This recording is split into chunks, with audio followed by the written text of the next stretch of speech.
Percaya,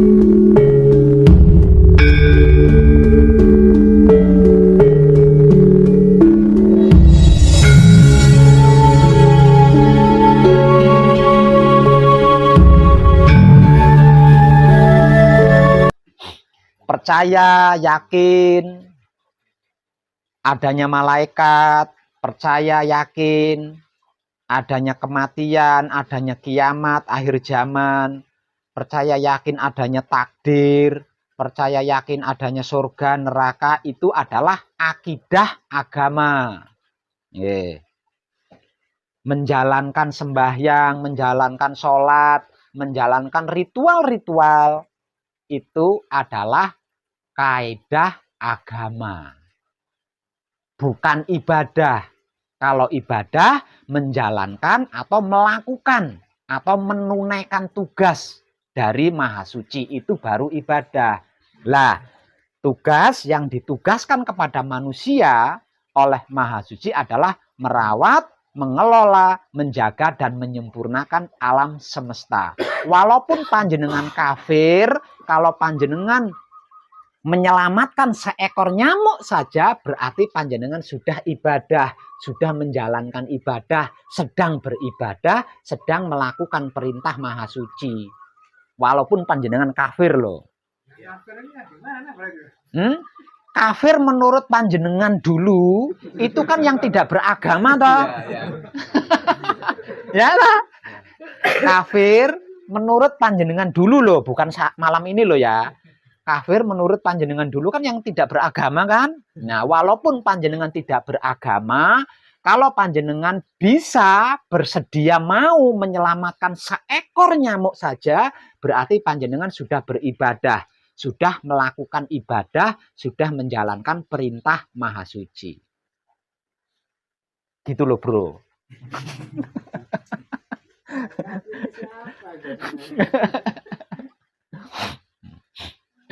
Nah, terus satu lagi ya, kafir. Apa sih sebenarnya kafir itu? Kafir ini bahasa Arab Badui, bukan Arab modern ya, Arab kuno, bahasa Arab Badui. Lalu apa arti maksudnya kafir? Arti maksud daripada kafir itu menutupi atau menyembunyikan sesuatu yang kasat mata. Nah, satu misal, rokok ini kasat mata toh, nah tak umpetin di sini. Lah itu namanya kafir. Menurut Arab Badui itu namanya kafir karena menutupi sesuatu yang nyata.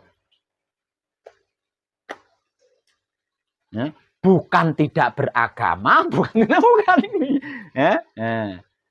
Gitu. Kalau panjenengan menutupi kebenaran, menyembunyikan kebajikan, itu namanya kafir.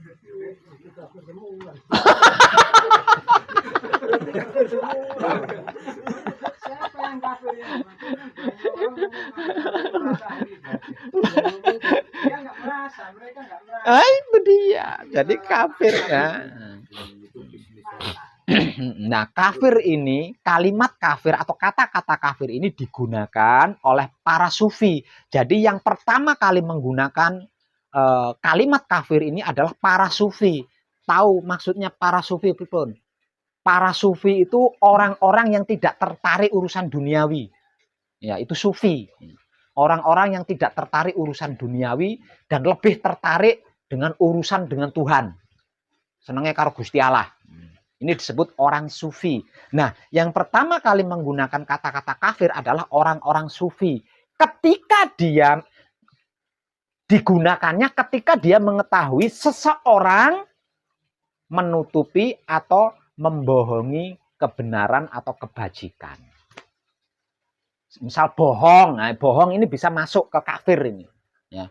Bohong, menipu, menutupi, menyembunyikan kebaikan, kebajikan, ini masuk kafir. Nah, ketika orang-orang sufi ini bertatap wajah atau menemukan orang-orang yang seperti itu, maka mereka mengatakan kafir. Artinya engkau menyembunyikan kebenaran. Kafir. Ente itu bahasa Jakarta ya, bahasa kono apa? Antum lah aku. You kafir. Artinya kamu menutupi kebaikan, artinya kamu menyembunyikan kebenaran. Itu. Jadi kafir itu bukan tidak beragama atau tidak menjalankan kaidah agama, bukan. Siapapun panjenengan, walaupun panjenengan ahli akidah, ahli kaidah, kalau panjenengan mempolitiki kebenaran, kebaikan, menutupi kebenaran kebaikan, berarti Anda kafir.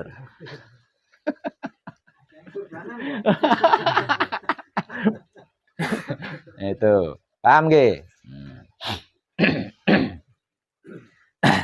Kembali kepada pokok, yaitu ibadah. Ibadah adalah melakukan atau menunaikan atau menjalankan perintah Maha Suci. Sedangkan perintah Maha Suci itu ada 4 perkara. Sebab itu Maha Suci memberikan alatnya itu 4. Nah, kenapa Maha Suci memberikan alatnya 4? Yaitu 4 elemen kesaktiannya ini tadi. Jadi seluruh ilmunya Maha Suci itu intinya hanya ada 4. Nah, intinya hanya ada 4. Betapapun saktinya Maha Suci, inti ilmunya hanya ada 4. Elemen air, elemen angin, elemen api, dan elemen bumi. Ini inti ilmunya Maha Suci yang digambarkan jika ditulis menggunakan tinta. Kalau air laut itu dijadikan tintanya, seluruh daun dijadikan rontalnya, tidak akan cukup. Nah, ilmu Tuhan itu digambarkan seperti itu. Sedangkan inti daripada ilmu Tuhan hanya ada 4. Elemen air, elemen angin, elemen api, dan elemen bumi. Yang bisa menggunakan 4 elemen intinya ilmu Maha Suci ini hanya ruhnya Maha Suci itu sendiri. Selain ruhnya Maha Suci tidak bisa, tidak mampu menggunakan ini, tidak mampu. Gitu loh. Jadi kesimpulannya 4 elemen atau 4 anasir atau sedulur papat adalah alatnya hidup untuk menjaga, mengelola, merawat, dan menyempurnakan alam semesta seisinya yang ditugaskan kepada manusia sebagai makhluk paling sempurna dibanding makhluk-makhluk lainnya. Kenapa manusia disebut diberi stempel makhluk paling sempurna dibanding makhluk-makhluk lainnya? Karena di pundak manusia tanggung jawab menyempurnakan alam semestinya diletakkan. Nah, itu. Jadi selain menjaga, merawat, mengelola, dan menyempurnakan alam semesta seisinya itu bukan perintah Maha Suci, melainkan kaidah di dalam akidah. Jadi jangan diagung-agungkan. Sedikit-sedikit sesat, sedikit-sedikit kafir. Apanya yang sesat, apanya yang kafir. Terus lagi sesat itu makanan apa tuh jane? Kafir itu panganan apa jane iki?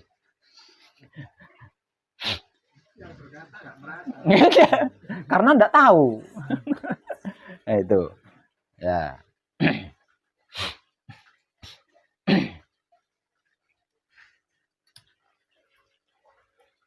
Selanjutnya, ketika kita mengibadahkan wahyu pancagaib menggunakan sikap dan sifatnya wahyu pancagaib itu sendiri, yaitu wahyu pancalaku atau iman, sistematik atau otomatis di luar rancangan kita itu sedang melakukan penjagaan, perawatan, pengelolaan, dan penyempurnaan alam semesta seisinya. Ini di luar rancangan kita. Nah, jadi ketika kita itu mengibadahkan wahyu pancagaib, menggunakan sikap dan sifatnya wahyu pancagaib itu sendiri, yaitu wahyu pancalaku atau iman, secara otomatis wahyu pancagaib ini aktif, bekerja sesuai tugasnya, menjalankan tugasnya. Lah kita tinggal menikmati rasanya, menggunakan kesadaran cinta kasih sayang hidup. Apapun itu akan terselesaikan, apapun itu akan sempurna, apapun itu akan terselamatkan tanpa berupaya, gitu loh, tanpa berupaya.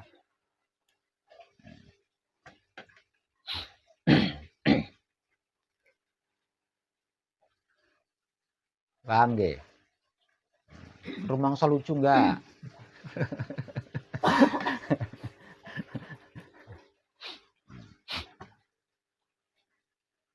Jadi jangan kalau pergi ke suatu tempat, jangan pernah bertanya tempat ibadah mana. Tempat ibadah itu alam semesta seisinya. Di mana engkau menghadap, di mana engkau berada, disitulah tempat ibadah. Di mana engkau menghadap, disitulah Maha Suci.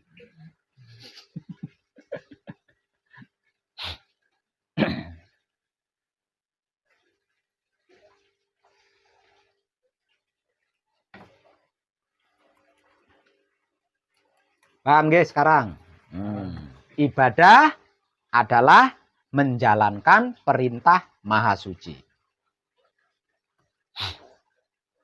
Akidah adalah keyakinan atau kepercayaan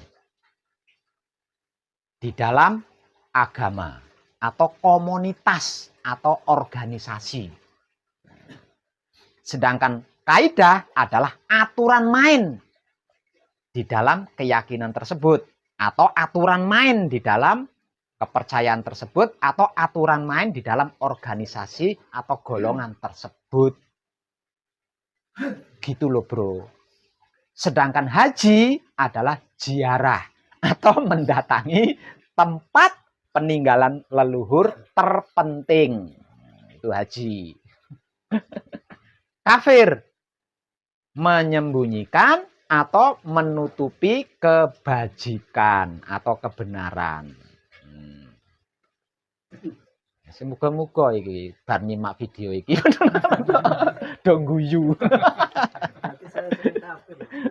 Ya kalau panjenengan merasa sering berbohong ya berarti panjenengan sering kafir. Ya. Kalau panjenengan merasa sering berbohong ya berarti panjenengan sering kafir.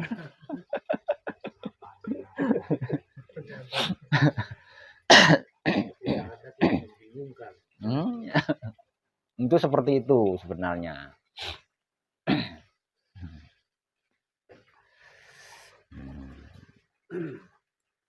Sedangkan iman, selama ini kita memaknai iman itu yakin kan?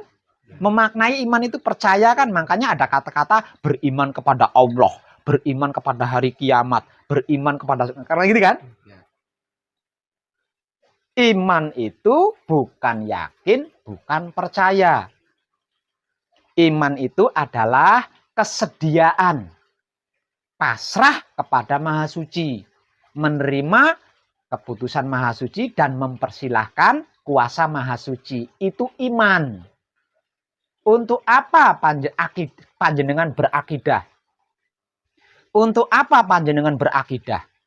Artinya untuk apa panjenengan yakin bahwa Allah itu ada? Kalau panjenengan tidak pernah pasrah kepada Allah. Hah?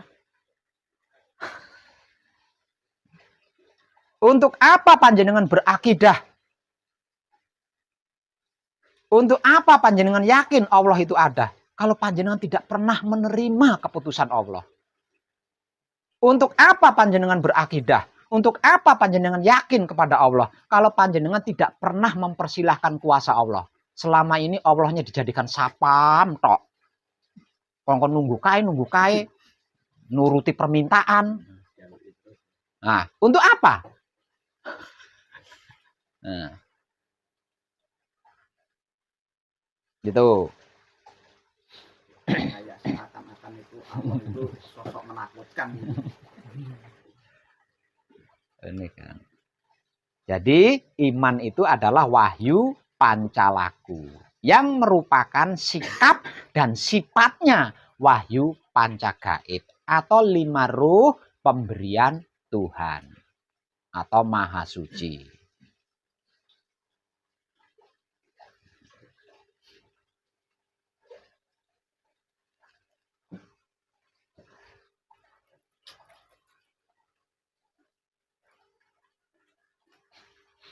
Paham nggih? Jika tidak menjalankan perintah Tuhan, masih tetap duta Maha Suci. Kalau tidak menjalankan perintah Maha Suci, masih tetap sebagai duta Maha Suci. Masih tetap sebagai utusan Maha Suci. Namun, selama merantau, jadi kita itu aslinya merantau. Kita itu aslinya musafir. Musafir yang sedang menjalankan tugas dari Maha Suci. Jika tidak menjalankan perintah Maha Suci, masih tetap sebagai duta. Masih tetap sebagai utusan. Hanya saja selama menjadi musafir tidaklah mudah. Tidak gampang.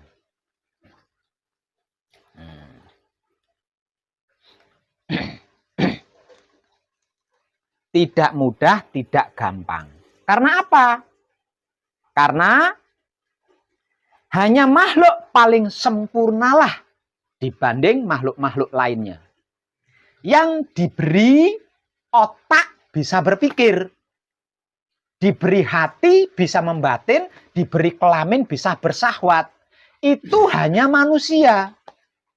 Selain manusia tidak, kecuali makhluk reinkarnasi.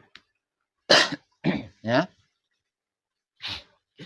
Saya ulang, kalau tidak menjalankan perintah Maha Suci, kalau tidak menunaikan perintah Maha Suci, masih tetap sebagai duta.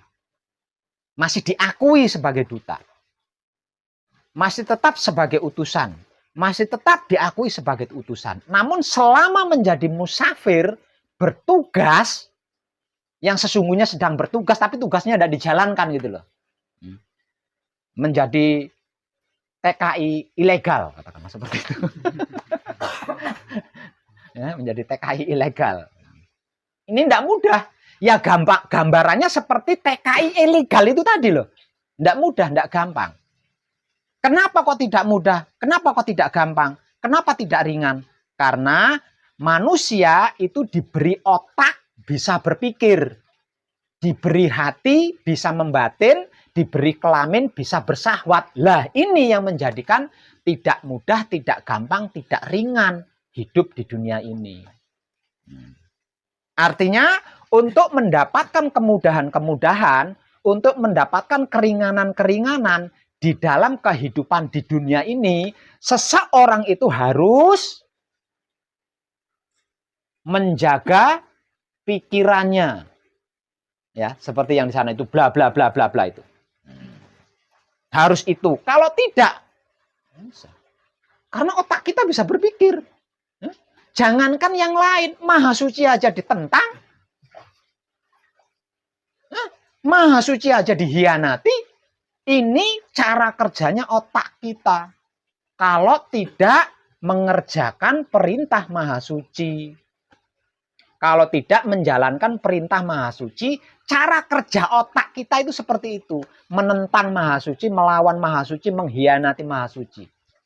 Menentang dirinya sendiri, mengkhianati dirinya sendiri, bahkan mempermainkan dirinya sendiri. Itu cara kerjanya otak kita kalau tidak menjalankan perintah Maha Suci.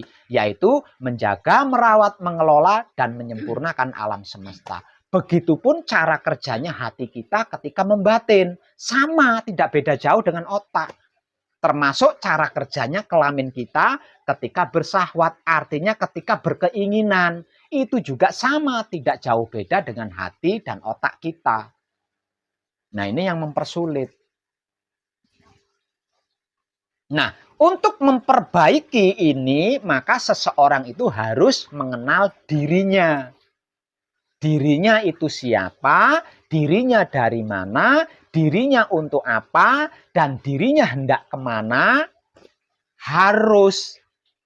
Nah, setelah seseorang itu mengenal dirinya dari mana, dirinya itu siapa, dirinya untuk apa, dan dirinya hendak kemana, lah kesadaran hidupnya ini baru bangkit, bangun. Baru bangun. Nah, setelah kesadarannya ini hidup, setelah kesadarannya ini bangun, Nggak dari tidur panjangnya ini tadi ya, bangun. Nah, di sini dia baru bisa mengenal. Baru bisa mengenal. Setelah mengenal, maka terjadilah kemanunggalan. Terjadilah kemanunggalan. Lah, di dalam kemanunggalan ini hanya dapat dilakukan dengan cara mengibadahkan wahyu pancagaib menggunakan sikap dan sifatnya wahyu pancagaib itu sendiri, yaitu wahyu pancalaku atau iman. Jika tidak bisa manunggal. Tidak bisa manunggal. Ditempuh dengan cara bertapa, puasa, rialat, sesaji, dibeli, bayar, ayo saya mau manunggal tak bayar. Gitu. Tidak bisa menggunakan ilmu kesaktian, ilmu kanuragan, tidak bisa. Gitu ya. Bisanya hanya dengan mengibadahkan wahyu pancagaib menggunakan sikap dan sifatnya wahyu pancagaib itu sendiri, yaitu wahyu pancalaku atau iman. Karena apa? Karena kemanunggalan ini tentang kesadaran cinta kasih sayang hidup. Ya, kemanunggalan itu adalah tentang kesadaran cinta kasih sayang hidup. Bukan tentang yang lain. Manunggalan itu bukan tentang yang lain. Saya mau manunggal biar kaya raya. Itu enggak bisa. Karena tentang kesadaran yang baru bangun dari tidur panjang ini tadi loh. Yang baru bangun dari tidur panjang itu tadi loh. Itu kemanunggalan. Lalu yang manunggal itu siapa? Yang manunggal itu apa? Yang manunggal adalah sedulur papat kalimo pancer. Sebelum seseorang itu menjalankan perintah Maha Suci, yaitu menjaga, merawat, mengelola, menyempurnakan alam semesta seisinya. Ini sedulur papat kalimo pancer, alat yang diberikan oleh Maha Suci ini dalam keadaan berpisah. Ya, dalam keadaan berpisah. Nah, setelah kesadaran cinta kasih sayangnya hidup, bangun maksudnya dari tidur panjangnya, nah baru terjadi kemanunggalan. Artinya sedulur papat kalimo pancer atau wahyu pancagaib ini menyatu. Manunggal di mana? Menyatu di mana? Di wujud kita, di raga kita. Agar apa? Agar supaya apa? Agar supaya kita bisa menjalankan perintah Maha Suci. Jadi perintah Maha Suci itu hanya dapat dijalankan, hanya dapat ditunaikan dalam keadaan manunggal jati. Artinya sedulur papat kalimo pancer ini bersatu padu dengan wujud, berkongsi dengan wujud, bersekutu dengan wujud, bekerja sama dengan wujud. Kalau tidak seperti itu, tidak bisa menjalankan perintah Maha Suci, merawat, menjaga, mengelola, menyempurnakan alam semesta itu tidak bisa. Sendiri-sendiri itu nggak bisa. Dibutuhkan kerjasama yang baik, dibutuhkan perkongsian yang baik, dibutuhkan persekutuan yang baik antara sedulur papat kalimo pancer dengan wujudnya. Seperti itu.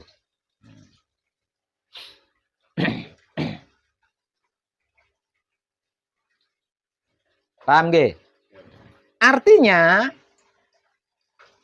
di dalam manunggal jati itu ada 6 perkara ya. Di dalam manunggal jati itu ada 6 perkara. Yaitu sedulur papat kalimo pancer dengan wujudnya. Ya. Jadi manunggal jati itu sedulur papat kalimo pancer bersatu dengan wujud, tidak pisah lagi gitu. Tidak berpisah lagi. Karena tidak berpisah disebabkan menjadi satu kesatuan, maka hanya ada satu kepentingan saja. Hanya ada satu kepentingan saja, hanya ada satu keperluan saja. Sebelum manunggal, lah ini ada 5 kepentingan. Makanya kepala kita gampang pusing, karena kepentingannya ada 5. Yang satu penting ke sana, yang satu penting ke sana, yang satu penting ke sana. Pecah lama-lama ndase. Paham nggih?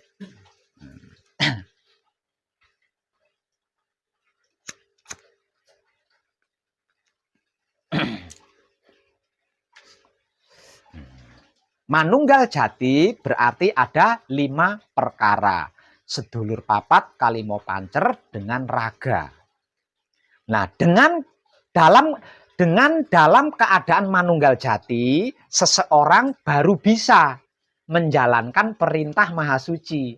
Dalam keadaan belum manunggal jati nggak bisa. Nggak akan bisa. Pasti kacau hasilnya. Kacau hasilnya. Bagaimana tidak kacau? Yang satu suka kopi pahit. Satunya suka kopi agak manis. Satunya kopi manis. Ayo, mulutnya satu ini.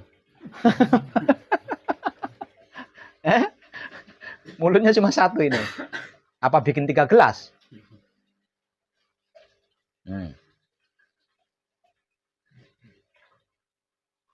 Sedangkan satunya sukanya air putih. Oh, berarti sekali minum harus 4 gelas ya. 1 gelas air putih, 1 gelas kopi pahit, 1 gelasnya kopi agak manis, 1 gelasnya kopi manis. Kembung wetenge jenengan. Nah itu. Jadi kalau kesimpulannya, jika tidak dalam keadaan manunggal jati, tidak akan pernah bisa menjalankan perintah Maha Suci, yaitu menjaga, merawat, mengelola, dan menyempurnakan alam semesta seisinya. Menjalankan perintah Maha Suci hanya dapat dilakukan dalam keadaan manunggal jati. Sedangkan manunggal jati terdiri dari 6 perkara. Sedulur papat kalimo pancer dengan raga. Setiap yang kita jaga ini akan menjadi kemanunggalan ketujuh. Ya. Setiap yang kita jaga maka akan menjadi kemanunggalan ketujuh. Misal contoh, manunggal jati terdiri dari 6 perkara. Sedulur papat kalimo pancer dengan wujudnya. Ya. Lah terus dengan seperti ini kan bisa menjalankan perintah Tuhan, yaitu mengelola, menjaga, merawat, menyempurnakan alam semesta seisinya. Lah terus berhasil menjaga, atau berhasil merawat, atau berhasil mengelola, atau berhasil menyempurnakan alam semesta. Salah satu kan, satu persatu. Kalau sekaligus kan ya, kan satu persatu kan. Berhasil. Nah ini akan menjadi kemanunggalan ketujuh. Berhasil menjaga padi, nah, maka padi ini akan menjadi kemanunggalan ketujuh. Berhasil menyelamatkan nyawanya nyamuk, nah, nyawanya nyamuk ini tadi akan menjadi kemanunggalan ketujuh. Terus seperti itu. Nah ini maksud daripada bacaan kunci dibaca 7 kali itu di sini. Ya. Karena apa? Karena apa?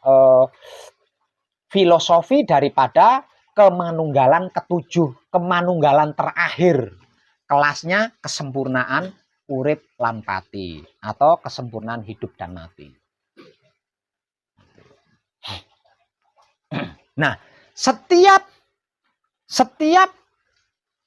pelaku yang berhasil menjaga atau mengelola atau merawat atau menyempurnakan alam semesta seisinya ini, nah di situ baru Maha Suci ada.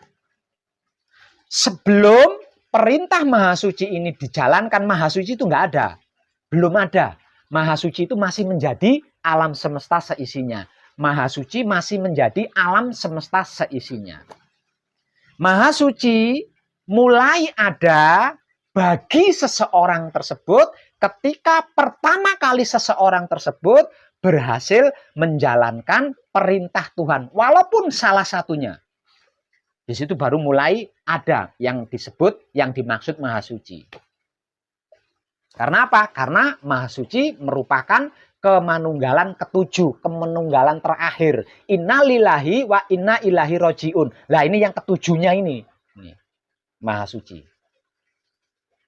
Maka Maha Suci sudah memecah dirinya menjadi alam semesta seisinya. Maka satu persatu. Satu persatu terus.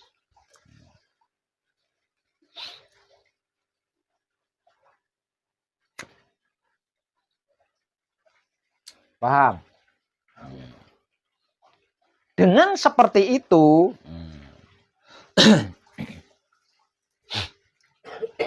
Pernah dengar duta negara Indonesia yang diberi tugas di luar negeri, pernah dengar? Lah, duta negara Indonesia yang ditugaskan di luar negeri itu keperluannya, kebutuhannya seperti apa menurut panjenengan? Bukankah dicukupi oleh negara? Maka nggak usah risau.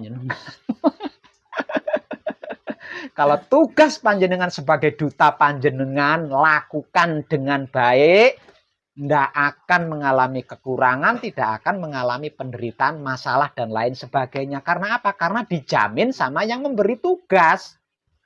Sudah dicukupi gitu loh. Paham? Jadi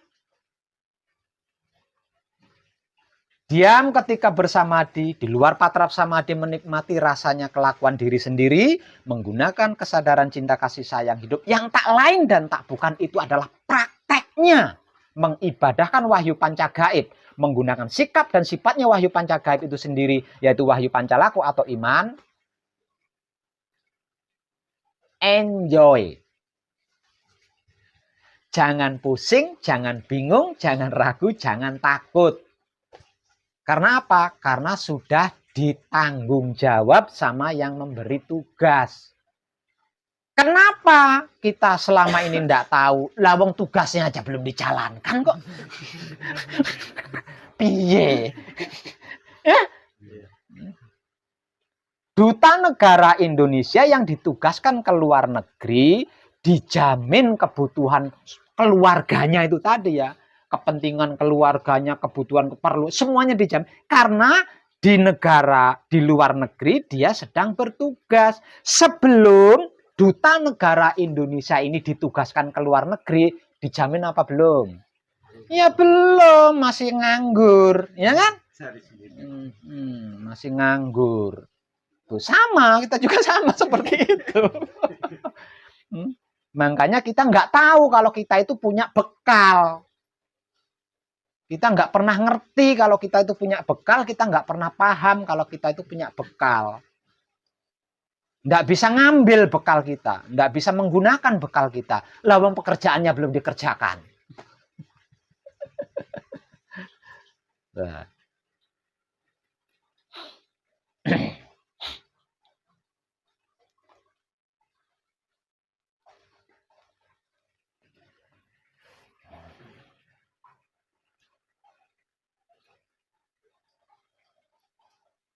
Paham? Oke, paham temenan ini, paham ya? Nah. Kalau seperti itu, kalau panjenengan sudah tahu kemana arah tujuannya, sudah mengerti apa arti maksudnya, mari kita tertawa bersama. Edan tenang. Kadangan kita malam ini cukup. Terima kasih dan tercerahkan kita semua.